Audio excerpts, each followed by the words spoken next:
우리가 예수님 믿으면서 흔히 하는 오해, 착각 중에 하나가 내가 예수님 믿으면 모든 일이 잘 될 것이다 라고 생각하는 겁니다. 근데 막상 신앙생활 하다 보면 그렇지 않은 적이 많이 있습니다.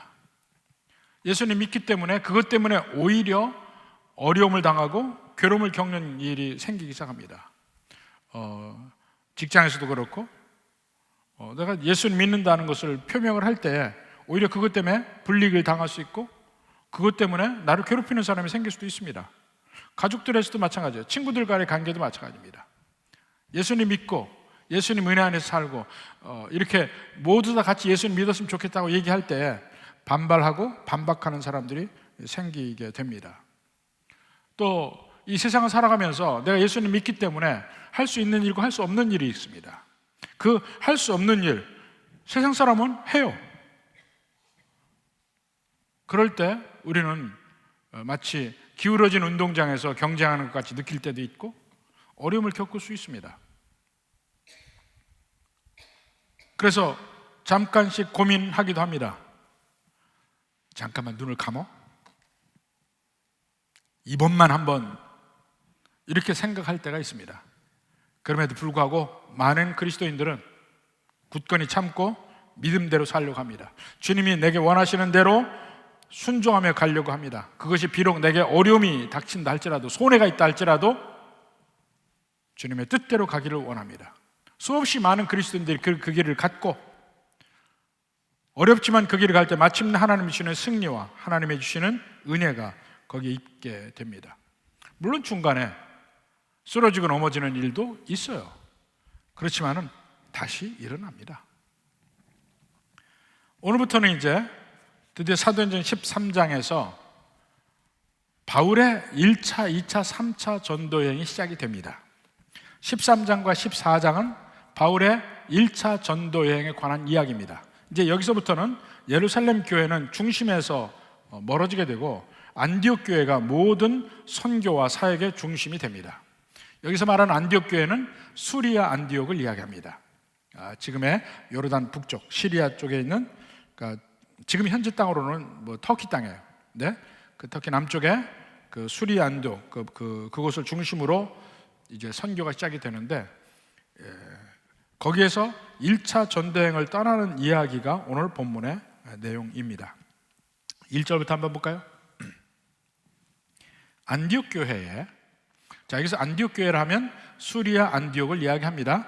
안디옥은 여러 군데 안디옥이라는 도시가 있어요. 물론 그렇지만 그 여러 있기 때문에 좀 더 그 지역명을 붙여서 수리아에 있는 안디옥입니다. 교회에 선지자들과 교사들이 있으니 이 교회 리더들이죠. 특히 목회자들을 이야기합니다. 말씀을 가르치는 사람들 이야기입니다. 곧 바나바와 니게르라는 시므온과 구레네 사람 루기오와 분봉왕 헤롯의 젖동생 마나엔과 및 사울이라. 여러 사람들이 있죠. 리더들이 아주 다양한 종류의 사람들입니다. 바나바는 키프로스 사람이에요. 구브로 조금 이따 나오는 그 섬의 사람이고 또 니게르를 하는 시므온은 유대 이름인데 니게르는 라틴어입니다. 검다는 이야기입니다. 니그로라는 말이 거기서 나와요. 네그로, 원래 네그로예요. 네그로라는 라틴어에서 파생이 되는 건데 그게 이제 그대로 쓰이지만 영어식으로 읽을 때 니그로라는 말이 됩니다. 사실 이 니그로라는 말은 이 70년대 중반까지만 해도 이 흑인들을 부르는 가장 보편적인 용어였어요. 니그로라는 말이. 근데 그러니까 그 당시에 60년대, 70년대 초에 나오는 모든 이 학술 서적에서조차 흑인들을 니그로라고 했습니다. 근데 어느 순간부터 그 흑인들이 자기들을 경멸하는 말로 받아들이기 시작한 거예요. 원래 라틴어에서 나온 말인데 검다는 그냥 검다는 말이에요.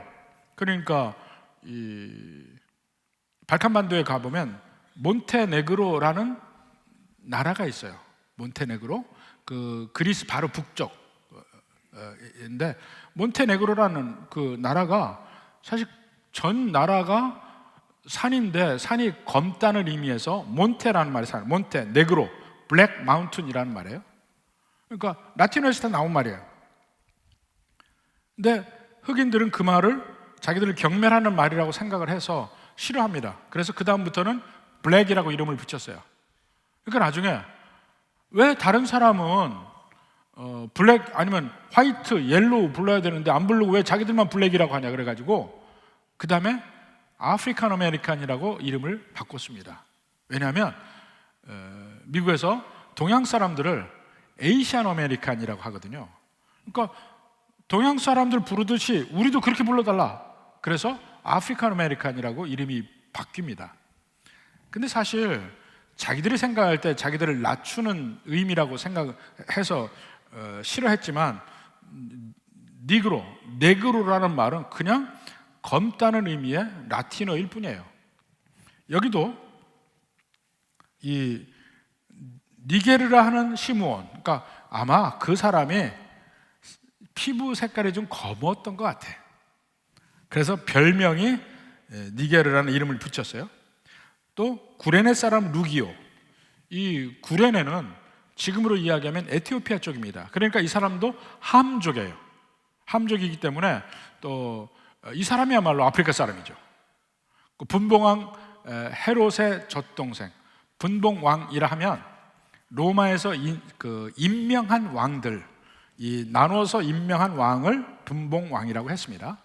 그 헤롯의 젖동생 마나엔, 젖동생이라 하면 옛날에 로마의 귀족들이 자기가 애를 낳으면 자기가 젖을 주지 않고 유모를 고용을 했어요. 노예 중에도 있을 수도 있고 유모를 고용해서 그 유모로 하여금 젖을 주게 했습니다. 그러니까 유모에게 원래 자식도 있었을 수도 있고 또 다른 애가 또 와서 같이 그 유모의 젖을 나눠 먹을 수도 있고 순서가 위아래일 수도 있어요. 그 사람들을 젖동생이라고 보통 이야기를 합니다. 마나엔과 상당히 분봉왕 헤롯의 젖동생이니까 고위급이죠. 그리고 사울은 다소 사람, 이 유대인 중에 유대인. 또 다른 사람은 이방인일 가능성이 많아요. 니게르라는 시몬, 이름은 유대인이죠. 근데 구레네 사람 루기오는 그야말로 이방인일 수도 있고 다양한 배경의 사람들이 모여서 리더들이 존재합니다. 그러니까 안디옥 교회 자체가 다양한 종류의 사람들이 함께 있는 곳이에요. 그런데 자 2절을 보니까 주를 섬겨 금식할 때에, 여기서 섬긴다리 많이 나오는데 섬긴다는 말이 영어의 그 표현이 잘 나와 있습니다. 이 섬긴다는 게 serve한다, 그리고 서비스로, 섬기는 일을 서비스라 하잖아요. 그 섬기는 일이, 서비스가 예배를 이야기하기도 합니다. 예배를, 그러니까 주를 섬겨라는 말이 주를 예배하며 금식할 때라는 의미예요. 그러니까 영어 성경에 보면 거기에 worshiping이라고 나옵니다. 주를 예배하며 금식할 때에 성령이 이르시되 내가 불러 시키는 일을 위하여 바나바와 사울을 따로 세우라. 예배 중에 새로운 임무가 주어집니다. 사실은 예배와 이 사역은 따로 뗄 수 있는 것이 아닙니다. 예배와 사역은 분명히 같이 있어야 합니다. 예배만 있고 사역이 없으면 어떻게 됩니까? 사실 예배를 통해서 하나님을 만나고 하나님의 은혜와 이 하나님의 내게 주신 복과 이런 걸 깨닫게 되면 그 다음에 하나님 뜻 안에서 일을 해야 그 안에 진정한 능력이 나오는데 일을 안 하면 어떻게 됩니까? 능력이 없는 예배만 드리는 거예요. 여러분 중에서 혹시 예수님 믿는다 하는 일을 예수님 믿는 일은 그저 주일날 교회 와서 예배 드리는 일이라고만 생각한다면 여러분의 신앙생활은 분명히 능력이 없습니다. 예수님의 능력을 경험할 수 없습니다. 예배를 드리고 섬기는 일이 같이 있어야 예배에서 능력을 받아서 그 일을 실제로 일을 해보는 거예요. 그래야 능력이 나타나는 겁니다. 반대로 예배가 없이 사역만 있다면 어떻게 됩니까? 어떤 사람들은 예배에 그 관심이 없어 그냥 일만 하는 것만 좋아하는 사람이 있어요. 근데 문제는 그렇게 될 때는 사역이 죽어요. 이 사역이 이 은혜가 없어집니다. 은혜가 무슨 말이냐면 예배를 통해서 하나님을 경험하면 내가 죄인인 것과 내가 아무것도 아님을 경험하고 오직 하나님의 은혜 가운데 모든 일이 되어지는구나 하는 걸 깨닫게 되면 일을 할 때 겸손해집니다. 내 힘으로 한다는 그런 면이 없어져요. 겸손해져요. 하나님의 은혜로 일을 하게 돼. 근데 그리고 내 중심으로 하게 되고, 그러나 예배를 통해서 하나님의 은혜를 제대로 받으면 일을 할 때 거기 다 은혜가 거기에 묻어나게 됩니다. 그러니까 예배와 사역은 반드시 함께 있어야 됩니다. 건강한 그리스도인의 신앙생활을 하면 예배가 있고 또 사역, 섬김이 있고 두 가지가 같이 있어야 됩니다. 부디 여러분 예배만 드리는 것으로 신앙생활 끝나지 마십시오. 반드시 섬김이 있어야만 합니다. 그래야 비로소 하나님의 은혜를 제대로 경험하게 되는 것입니다. 자, 주를 섬겨 금식할 때, 주를 예배하며 금식할 때 성령이 이르시되 내가 불러시키는 일을 위하여 바나바와 사울을 따로 세우라 하시니, 아직까지는 바나바가 리더예요. 그래서 바나바와 사울이라고 아직 계속 나옵니다. 어느 순간부터 사울과 바나바 또는 바울과 바나바 이렇게 나오기 시작을 하는데 아직은 그렇습니다. 그렇게 할 때 그들이 금식하며 기도하고 두 사람에게 안수하여 보내니라 그랬습니다. 드디어 온 교회가 안수를 한다는 것은 이제 당신들 중에 우리도 함께 있습니다 라는 의미예요. 오늘날 뭐 목사, 장로 이렇게 해가지고 안수를 하는 그 직임을 위해서 안수하는 그것이 아니고 구약적 의미에서 함께 한다는 개념, 내 모든 것을 당신에게 쏟아붓는다, 이제부터는 당신들이 다닐 때 내가 함께 하는 것이다, 이런 의미의 안수입니다. 그러니까 바나바와 사울이 갈 때 안디옥 교회가 전체 그들을 섬기고 후원하고 기도하고 하는 일을 하는 것입니다. 이렇게 해서 그들이 떠나게 되는데 바로 그 일이 실행이 됩니다. 4절부터 보니까 1차 전도여행이 시작이 됩니다. 두 사람이 성령의 보내심을 받아, 그러니까 교회의 모든 일이 사실은 성령께서 교회를 운영하시고 인도하시는 것입니다.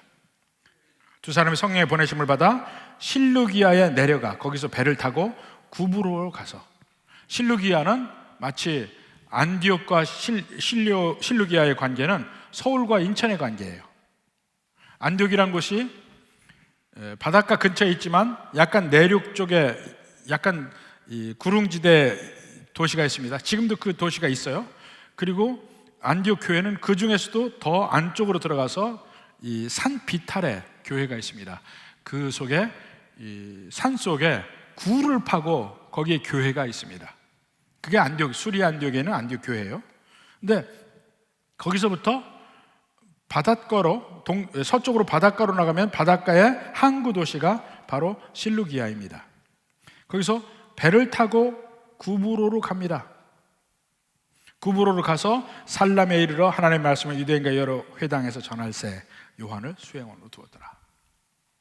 바로 그 일을 떠납니다. 사실은 그 당시에 여행을 떠난다는 게 그렇게 쉬운 일은 아닙니다. 많은 사람들이 거길 다니죠.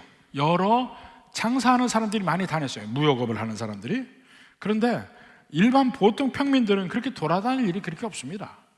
근데 새로운 데를 이렇게 다닌다는 것은 굉장한 위협이 있고 두렵습니다. 그럼에도 불구하고 그들은 성령께서 함께 하신다니까 곧바로 순종하고 교회에서도 안수하고 그들을 보내고 바나바와 사울도 이제 떠납니다. 우리가 하나님의 뜻이 우리에게 있을 때, 이것이 하나님의 뜻이라고 느낄 때 어찌하든지 그 하나님 말씀대로 순종하겠다는 결단이 있으면 우리 앞길에 그 하나님 뜻대로 나아가는 길도 두렵지 않습니다. 보통은요, 우리가 새롭게 첫 발을 띄는 일들은 두렵습니다. 두렵지만 하나님이 함께 하신다는 믿음 속에서 첫 발을 뛸 때는 두렵지 않습니다.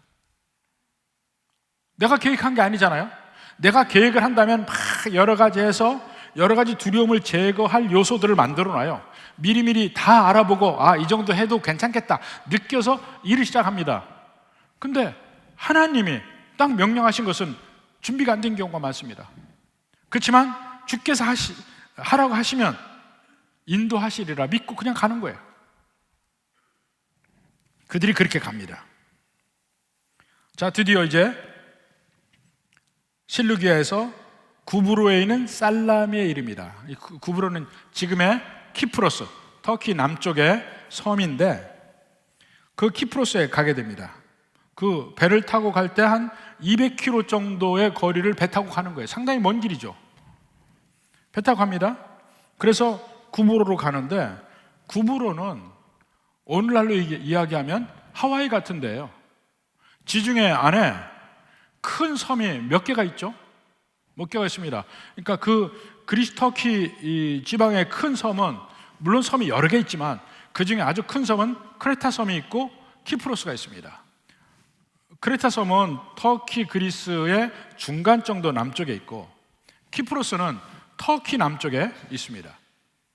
근데 이 섬은 기후도 온화하기도 하고 온도도 적당하고 먹거리도 풍부하고, 하여튼 이 팔레스타인 쪽에서 그리스나 로마로 가기 위해서는 반드시 거길 거쳐가야 되는 곳이에요. 교통의 요충지죠. 바나바에게는 고향이기도 하고. 그 중에 가장 동편인 살라미에 내려서 이제 전도를 하면서 바보라는 곳까지 갑니다. 거기 6절에 보니까 온 섬 가운데로 지나서 바보에 이르러.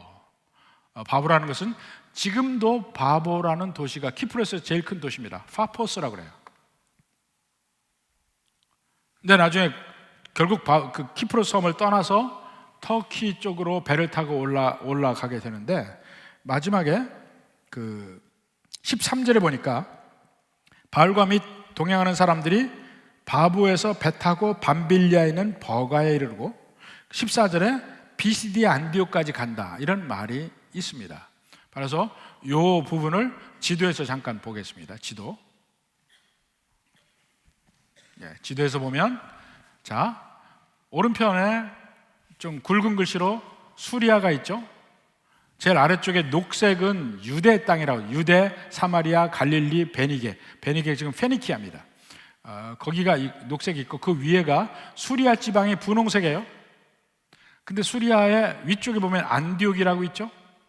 그 안디옥에서 해변가로 나면 실루기아라는 항구 도시가 나옵니다. 거기에서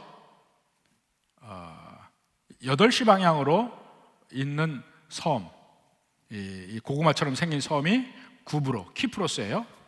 거기에 이 살라미라는 데가 동쪽에 약간 쏙 들어간 데, 거기에 있죠.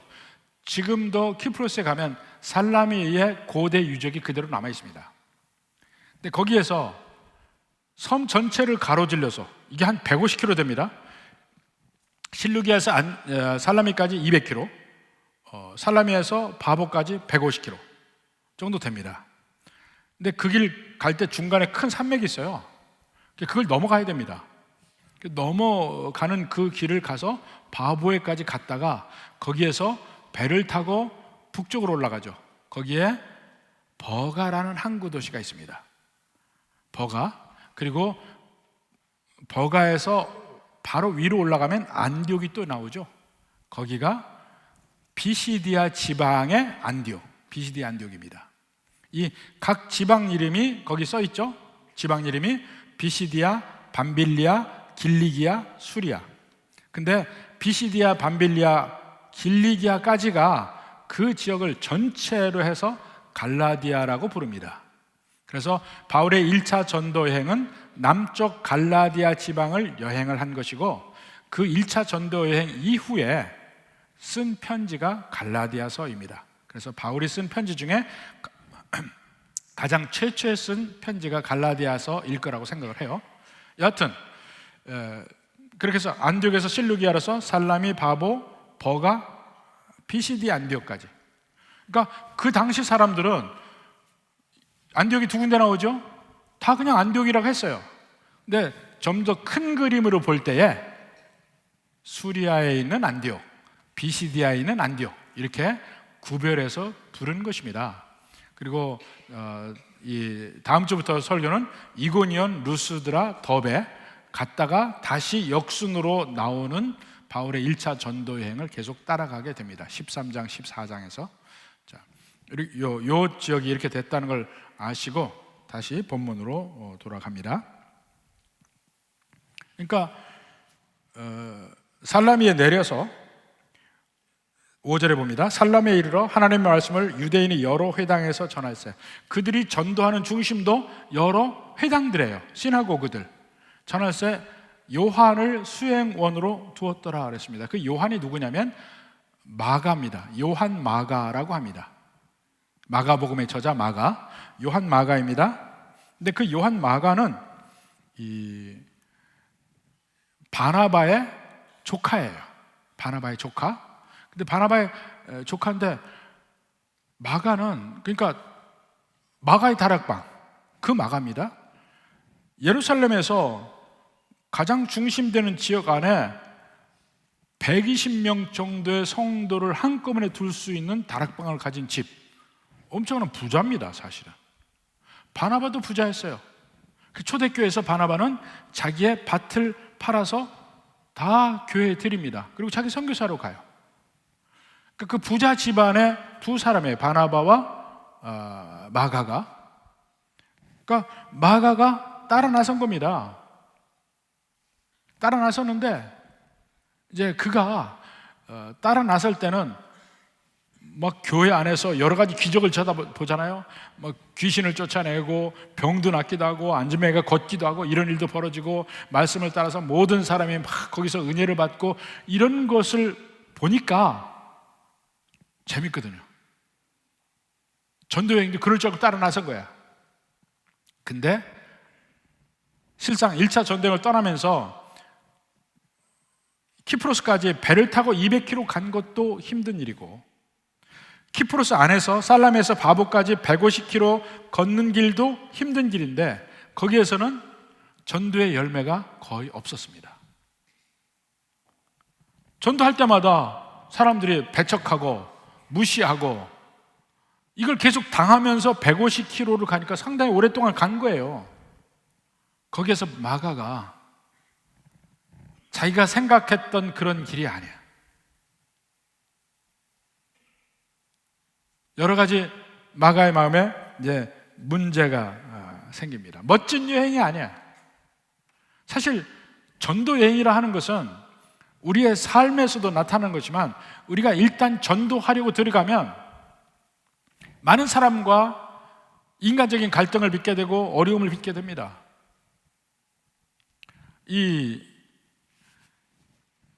우리 대학 동창들끼리, 고등학교 동창들도 그렇고 이 단톡방이 있어요.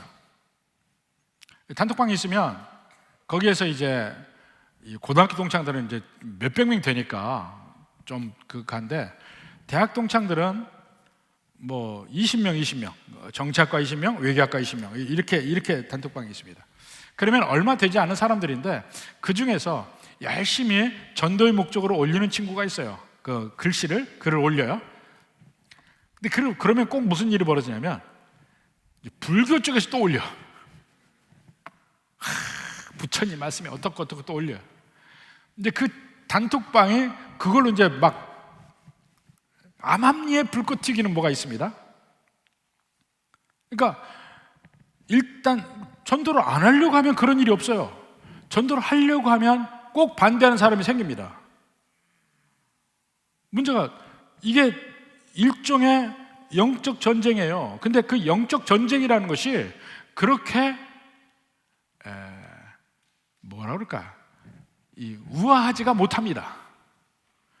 전쟁이란 그 자체가 우아하지 않아요. 전쟁은 뭡니까? 피가 터지고 생명의 위협을 느끼면서 열심히 싸우고 악착같이 이기려고 하고 그런 어려움, 고통 이런 것들이 붙은 것이 전쟁인데 영적 전쟁 눈에 보이지 않지만 실질적으로 그런 일들이 전쟁에서 일어납니다. 근데 마가가 그걸 당하다 보니까 이건 아니다 하고 느끼기 시작하는 겁니다. 실제 그 살라미에서 바보까지 가는 그 길에 아무런 어떤 전도의 열매에 대해서 나오지 않아요. 없습니다. 그러니까 그들이 원래 계획대로 되지 않은 거야. 가면 막 빌립이 사마리아 갔을 때 수많은 사람들이 막 왔잖아요. 예수님 믿고 말씀에 흥황했잖아요. 그런 일을 기대했는데 키프로스에서는 전혀 그렇지가 않았다니까요. 그러니까 그들이 힘들고 어려운 거야. 가는 길마다 이 열매가 없을 때 더 힘들잖아요. 그리고는 키프로스의 가장 중심 도시 이 바보에 왔습니다. 근데 중심 도시니까 누가 있어요? 총독이 거기 있습니다. 로마 총독이. 자, 그때 있었던 일을 봅시다. 6절부터 온 섬 가운데로 지나서, 자, 이게 무슨 말인지 알죠? 제일 동쪽 끝에서 서남쪽 아래까지 완전히 섬 전체를 다 걸어서 간 겁니다. 가운데로 지나서 바보에 이르러, 파포스라는 데 이르러 바예수라는 유대인 거짓 선지자인 마술사를 만나니. 바예수라고 불러요, 사람들이. 그는 마술사야. 근데 오늘날처럼 마술하는 마술사가 아니고 이제 점술사입니다. 사람들이 그를 바예수라고 그래. 왜냐하면 바라는 말은 아들이란 말이죠. 아들. 자, 예수라는 말은 원래 신약에서는 예수라고 나오지만 구약 성경에 여호수아가 신약에서 예수라고 그래요. 헬라어로. 여호수아는 구원이란 뜻입니다. 구원의 아들. 그 거짓 선지자를 구원의 아들이라고 불러요. Son of Salvation. 그를 통해서 많은 사람들이 유익함을 봤다는 얘기예요. 뭔가 문제가 있으면 거기 가서 물어보고 그대로 했다는 겁니다. 그대로 하니까 잘 되는 거야. 그래서 그의 이름을 바예수라고 그랬어요. 자, 그런 마술사를 만났는데, 자, 7절에 그가 총독 서기오 바울과 함께 있으니, 서기오 바울은 지혜 있는 사람이라 바나바와 사울을 불러 하나님의 말씀을 듣고자 하더라. 이제까지 전도가 안 되는데 바보라는 곳에 가서 보니까 제일 이 지위가 높은 사람, 총독인 서기오 바울이 영적인 데에 심취한 사람이에요. 그러니까 나름대로 영적이라고 하는 그 바예수, 거짓 선자를 옆에 두어서 그의 말을 듣기도 했습니다. 그런데 또 바나바와 사울이 또 영적인 말을 하니까 그 말도 듣고 싶어 했어요. 거기에 이제 빠져들어갑니다. 그러니까 바예수가 그걸 방해합니다. 8절에 이 마술사 엘루마는, 또 엘루마라고 그러죠. 또 다른 이름으로 바예수라고 불리우는 엘루마. 엘루마는 이 아랍어입니다. 아랍어로 이름이 마술사라고 했는데 그 원뜻은 교묘한 사람, 그러니까 뭔가 많은 능력이 있는 사람, 뭐 이런 뜻이에요. 그래서 마술사라는 의미까지 파생이 된 것 같은데, 자, 이 마술사 엘루마는 그를 대적하여 총독으로 믿지 못하게 힘쓰니. 영적 전쟁이에요. 제가 처음 예수님 믿을 때 미국에 있으면서 한국에 있는 저희 어머니 전도를 했습니다. 그랬더니 그 다니던 절에서 여자 스님이 너무너무 싫어하는 거야.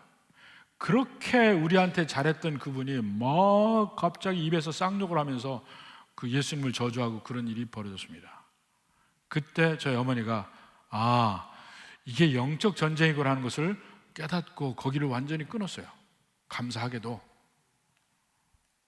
영적 전쟁입니다. 지금 이 바예수 엘루마라 하는 사람이 자기 나름대로 그 총독을 자기 그 영적인 능력 속에 붙들어 맸었는데 바나바와 사울이 와서 자기 손아귀에서 벗어나게 하는 거야. 그걸 막으려고 하는 겁니다. 한 사람이 예수님 믿을 때 분명히 거기서 영적 전쟁이 있습니다. 그래서 못 믿게 하려고 온갖 일들이 벌어져요. 저도 전도하면서 많은 사람 봤습니다. 처음에 예수님 이제 믿겠다 하고 교회를 나오는데 꼭 교회를 오는 차 속에서 싸우고 돌아가는 사람들이 몇 명 있었어요. 이상하게 싸울 일이 생겨. 주일 아침에 그래서 웬만하면 서로 가정에서도 말 섞지 말라고 그래. 잘못하면 싸우게 돼. 그러면 믿음이 연약할 때는 기분 나쁘잖아요. 에이, 나 오늘 교회 안 가. 그렇게 됩니다. 그러니까 그런 소리가 아예 나오지 않게 조심 말 삼가하고 말 되도록 안 하고 교회를 오는 것이 차라리 낫습니다. 영적 전쟁이에요. 그러니까 한 영혼이 주님께로 돌아오려고 해요. 그것도 그 총독이 옆에서 막 방해를 합니다. 전쟁이에요, 전쟁. 눈에 보이지 않지만 막 피가 난무하고 땀이 흐르고 괴로움이 있고 서로 죽고 죽이려 가는 그 전쟁이라고. 그 영적 전쟁을 우리가 인식하고 있지 않으면, 잘못하면 우리는 예수 믿는 사람이라고 하면서 실질적으로는 그 반대편의 앞잡이 노릇하는 일도 벌어지게 되는 겁니다. 눈에 깨어 있어야 돼. 그렇게 복음 전가하니까 막 반대가 있고 막 이렇습니다. 사실 우리가 예수 믿는 사람으로 제대로 살아가려고 하지 않고 또 전도하려고 하지 않고 이렇게 안 하면 아무 일도 안 일어나요. 전도하려고 하고 내가 예수 믿는 사람이라고 표현하고 이렇게 하다 보면 꼭 반대가 들어옵니다. 그게 바로 영적 전쟁입니다. 그러니까 가끔 가다가 좀 신앙이 떨어질 때, 피곤할 때, 마음이 컬컬할 때가 있습니다. 내가 그때 분명하게 아니오라고 안 했으면 내가 이렇게 괴로움을 안 당할 텐데, 내가 그때 분명히 확실하게 나 예수 믿는 사람이라고 얘기 안 하고 예수 믿으라고 얘기 안 했으면 그 친구하고 좋은 관계였을 텐데, 뭐 별의별 생각이 다 듭니다. 그렇지만 그러한 영적 전쟁에서 온갖 괴로움과 어려움이 있다 할지라도 꾸준히 그 전쟁에서 승리하려고 하다 보면 마침내 하나님이 우리에게 승리하게 하실 줄 믿습니다. 바울의 1차 전도여행의 초창기에는 아무런 열매가 없었어요. 키프로스에서 아무런 열매가 없고 유일하게 그 총독 한 사람이 믿게 되는 일이 벌어집니다. 근데 그때 보면 드디어 이제 그 영적 전쟁 승리하는 장면이 나옵니다. 9절부터 보십시오. 바울이라고 하는 사울이 드디어 이제 사울에서 바울로 바뀌는 장면입니다. 바울이라고 하는 사울이 성령이 충만하여 그를 주목하고, 그가 누굽니까? 엘루마, 바예수라고 하는 엘루마. 이르되 모든 거짓과 악행이 가득한 자요, 마귀의 자식이요, 모든 의의 원수요. 아주 저주를 퍼부는 말을 합니다. 주의 바른 길을 굽게 하기를 그치지 아니하겠느냐? 보라, 이제 주의 손이 내 위에 있으니 내가 맹인이 되어 얼마 동안 해를 보지 못하리라. 이렇게 무섭게 세게 얘기했죠. 이럴 때 어떤 사람들은 옆에서 끼어서 또 이야기합니다. 왜 예수 믿는 사람이 사랑이 없냐 그래요. 아니요, 영적 전쟁에서는 사랑의 문제가 아닙니다. 죽고 사는 문제예요. 생명의 문제입니다. 영적 전쟁은 강력하게 할 수 있습니다. 더군다나 바울이 이렇게 거짓과 악행이 가득한 자의 마귀의 자식이요, 의의 원수요, 이렇게 얘기할 때 성령이 충만해서 했어요. 보십시오. 성령이 충만하여서 얘기했어요. 그러니까 그 엘루마가 소경이 됩니다. 이를 보고 12절에 이에 총독이 그렇게 된 것을 보고 믿으며 주의 가르치심을 놀랍게 여기니라. 믿게 돼요. 놀라운 사실은 키프로스에서 나중에 돌비가 발견이 됩니다. 그 돌비에 보면 서기오 바울이 그리스도인이고 그의 온 가족이 그리스도인이다는 기록이 있어요. 이게 역사적 사실인 거예요. 한 사람이 예수님 믿었어요. 키프로스에서 다른 열매가 있다는 말이 전혀 없습니다. 1차 전도여행 때. 그러니까 그들이 굉장히 힘들었을 거라니까. 오직 한 사람 믿게 되는 그것도 막 온갖 반발 속에서 그 사람을 하나님의 기적적인 능력으로 맹인 되게 하지 않았으면 그것도 힘들 뻔했어요. 그래서 결국은 그들이 계속해서 키프로스에 있지 못하고 밤빌리아로 갑니다. 밤빌리아로. 자, 13절부터 봅니다. 바울과 및 동행하는 사람들이 바보에서 배를 타고 밤빌리아에 있는 버가에 이르니. 자, 여기서 드디어 바울이라고 나옵니다. 이제부터는 모든 게 바울이에요. 9절에 바울이라고 하는 사울이라고 나왔잖아요. 그 사울이라는 이름에서 바울로 바뀌는 바로 그 순간입니다. 바울과 및 동행하는 사람들이 바보에서 배 타고 밤빌리아에 있는 버가에 이르렀다. 근데 그 버가에 이르렀다는 그 말을 보면 이 원래의 계획은 그쪽으로 가는 게 아니었던 것 같아요. 갈라디아서 4장 13절 봅시다. 내가 처음에 육체의 약함으로 말미암아 너에게 복음 전하는 것을 너희가 아는 바라.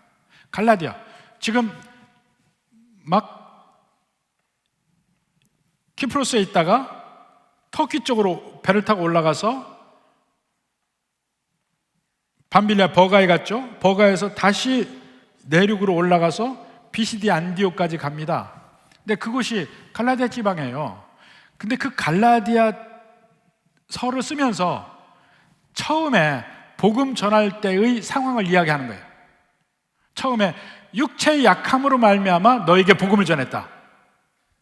키프로스에서 다 실패해서 어쩔 수 없이 이쪽으로 왔다는 거예요. 원래 처음 계획은 아니고 갈라디아에서 그런 은혜를 받은 겁니다. 그러니까 처음 계획대로 안 했어요. 그리고 계획이 아닌 것이 뭐냐면 또 하나는 버가 이르니 13절 후반부에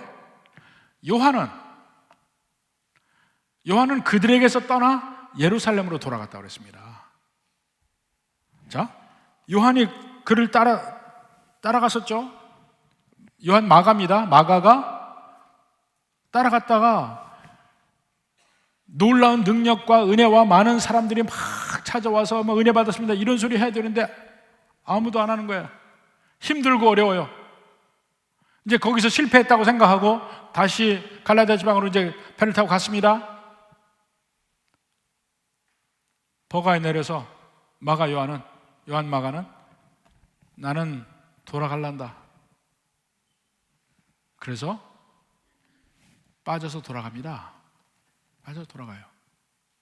그러니까 이 선교팀이 가는데 주의를 하려고 가는데 일은 하나도 안 됐어요. 키프로스에서 정말 힘든 전도 여행이었어요. 아무도 안 믿으니까 150km를 걸어갔습니다. 150km는 어떻습니까?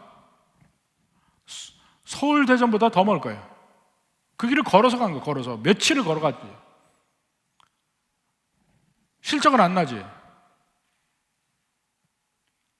한 사람 믿게 될 때도 많은 저항이 있었고 그것 때문에 막 기도하고 뭐하고 했는데 여기는 안 되겠다. 갈라디아로 가자. 가게 된 겁니다. 근데 가는데 같은 팀 중에 하나가 나는 못하겠다. 깨진 겁니다. 얼마나 힘들겠어요. 바울의 전도여행이 다음에는 많은 열매가 결국은 있겠지만 초창기에는 아무것도 그들이 얻은 게 없어요. 너무너무 힘든 키프로스의 사역이었어요. 연마가도 돌아갔고 이런 실패를 맛보고 어려움이 있고 막 이런 가운데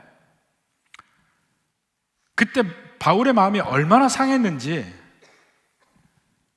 마가 그 다음에는 절대로 그걸 안 받으려고 했습니다.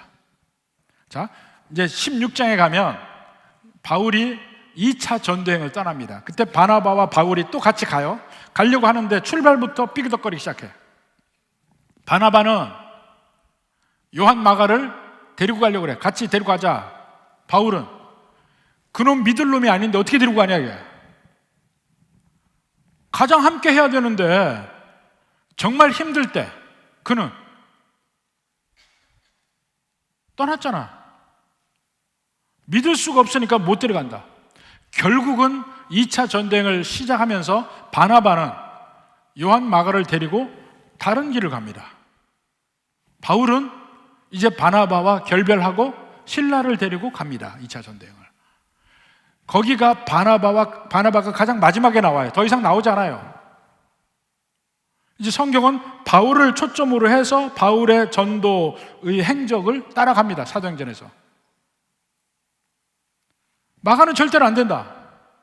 그러니까 이 당시에 지금 키프로스에서 갈라디아로 올라갈 때 그 마가가 떠나가고 이런 이때의 그 바울의 마음을 엿볼 수가 있습니다. 정말 힘든 거야.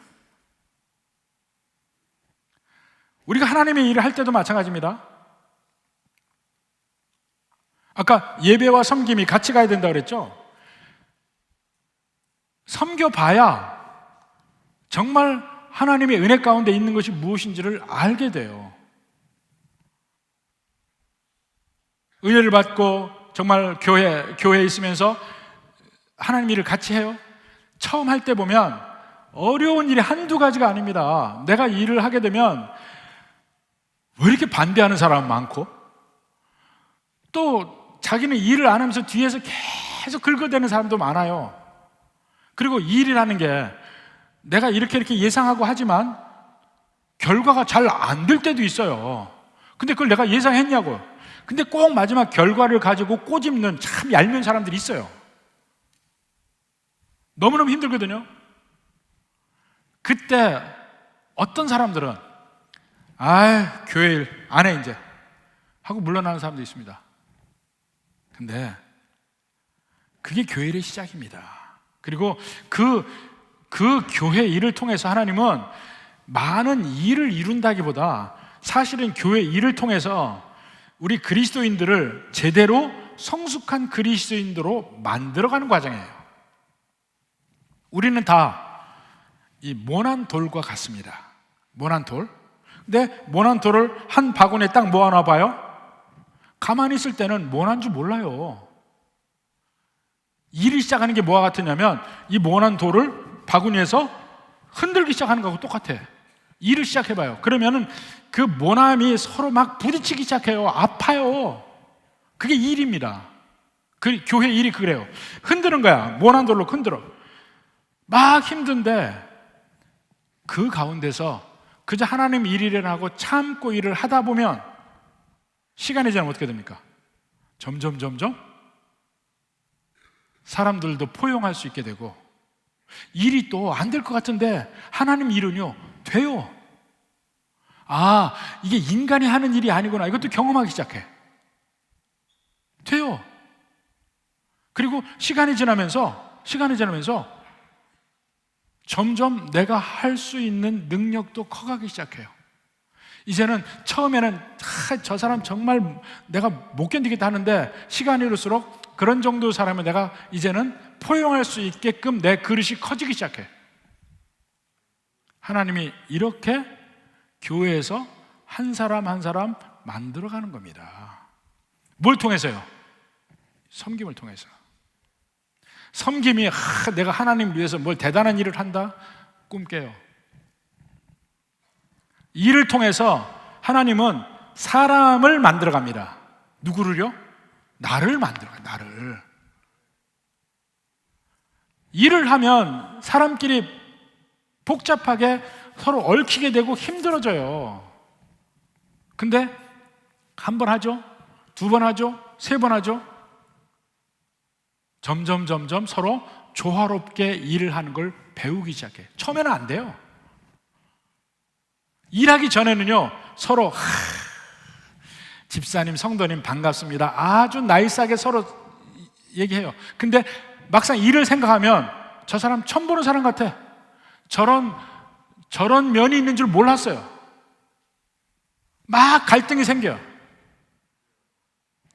참고도 일을 하다 보면 그것도 서로 좋아하는 법을 서로 익히기 시작해. 나도 나를 참게 되고 상대편도 좀 참게 되고 서로 중간선을 채택하고 점점 이렇게 됩니다. 우리가 사역훈련 하잖아요. 사역훈련. 제자훈련, 사역훈련 할 때 꼭 선교지를 한번 갑니다. 근데 선교지를 가면서 많은 사람들이 느끼는 게 뭐냐면 1년 동안 계속 같이 훈련을 받아도 사람을 몰라요. 함께 일을 해보면 알아. 그때 막 부딪혀요. 저 사람에게 저런 면이 있었네? 새로 깨닫게 돼요. 그렇지만 시간이 흐르면서 그것을 좋아하는 면을 배우기 시작합니다. 하나님 일이라는 게 그래요. 그것도 훈련이에요. 교회 일도 마찬가지입니다. 처음 일을 하게 되면 복잡하고 힘들죠. 그렇지만 점점 맞춰가는 법을 배우면서 그 가운데 함께 일을 하는 모든 사람이 서로 성숙해지는 거예요. 그게 일입니다. 그게 하나님의 궁극적인 목표입니다. 여기 나오는 마가, 요한 마가, 그야말로 부잣집 막내 아들이야. 조동으로 컸어요. 하나님의 일도 낭만적으로 생각했어요. 현실에 가보니까 전혀 그게 아닌 거야. 아이고, 난 못해요. 먼저 도망가 버렸어요. 여러 사람에게 상처도 줬어요. 근데 시간이 흐르면서 그도 배우기 시작합니다. 배우기 시작해. 그리고는 후반부에 가서는 바울의 신실한 일꾼이 됩니다. 자, 골로새서 4장 10절 봅시다. 이 골로새서는 바울이 1차, 2차, 3차 전도여행이 끝나고 로마에서 감옥에 갇혀 있을 때 쓴 편지예요. 그러니까 훨씬 나중에 쓴 편지죠. 골로새서가 옥중서신이라고 그래요. 나와 함께 갇힌 아리스다고와 바나바의 생질 마가와, 바나바의 조카라는 게 나오죠. 생질 마가, 이 요한 마가예요. 이 마가에 대하여 너희가 명을 받았으면 그가 이르거든 영접하라.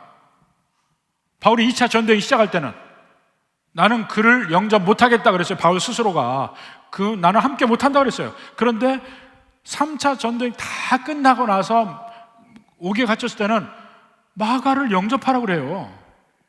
이미 바울이 받아들인 상태입니다. 마가를. 그뿐만이 아니에요. 디모데후서 4장 11절 봅시다.